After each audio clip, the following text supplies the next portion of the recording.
we divide 967 by 5 in long division method. 5 times 1 is 5. On subtracting we get 4.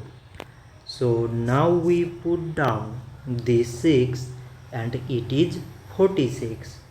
5 times 9 is 45.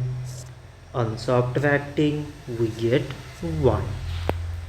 So again we put down this 7 and it is 17.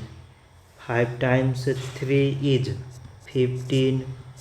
On subtracting we get 2. So now we have no any other number to put it down. So we take here decimal so that we put 0. So it is 20 and 5 times 4 is 20.